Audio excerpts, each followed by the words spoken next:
اعوذ باللہ من الشیطان الرجیم بسم اللہ الرحمن الرحیم رب اشرح لی صدری ویسر لی امری واحلل عقدۃ من لسانی یفقہوا قولی۔ منتخب احادیث اکرام مسلم، مسلمانوں کے حقوق۔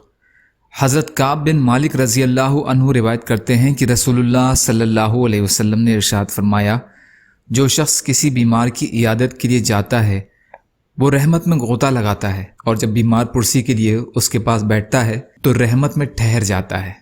مسند احمد۔ حضرت عمر بن حزم رضی اللہ عنہ کی روایت میں ہے کہ بیمار کے پاس سے اٹھ جانے کے بعد بھی وہ رحمت میں غوطہ لگاتا رہتا ہے، یہاں تک کہ جس جگہ سے عیادت کے لیے گیا تھا وہاں واپس لوٹ آئے۔ طبرانی مجمع الزوائد۔ حضرت علی رضی اللہ عنہ فرماتے ہیں کہ میں نے رسول اللہ صلی اللہ علیہ وسلم کو یہ ارشاد فرماتے ہوئے سنا، جو مسلمان کسی مسلمان کی صبح کو عیادت کرتا ہے تو شام تک 70,000 فرشتے اس کے لیے دعا کرتے رہتے ہیں، اور جو شام کو عیادت کرتا ہے وہ صبح تک 70,000 فرشتے اس کے لیے دعا کرتے رہتے ہیں، اور اسے جنت میں ایک باغ مل جاتا ہے۔ ترمذی۔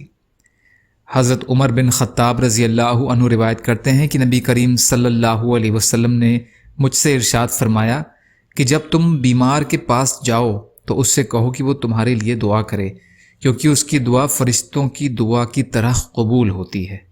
ابن ماجہ۔ یا اللہ ہم سب کو کہنے سننے سے زیادہ عمل کی توفیق عطا فرما۔ یا اللہ جو مظلوم ہیں ان کی مدد فرما، جو بیمار ہیں انہیں صحت عطا فرما، جو قرض میں ہیں ان کے قرضوں کو ادا کرا دیجیے۔ یا اللہ آپ قادر مطلق ہیں، آپ کے لیے ہر چیز آسان ہے، ہمارے لیے بھی آسانیاں پیدا فرمائیے۔ یا اللہ ہر خیر کی چیز میں برکت عطا فرمائیے، ہر شر کی چیز سے ہماری حفاظت فرمائیے۔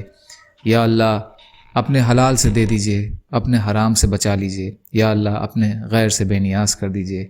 سبحان ربک رب العزت عما یصفون والسلام علی المرسلین والحمد للہ رب العالمین برحمتک یا ارحم الراحمین۔ لا الہ الا اللہ محمد رسول اللہ۔ السلام علیکم۔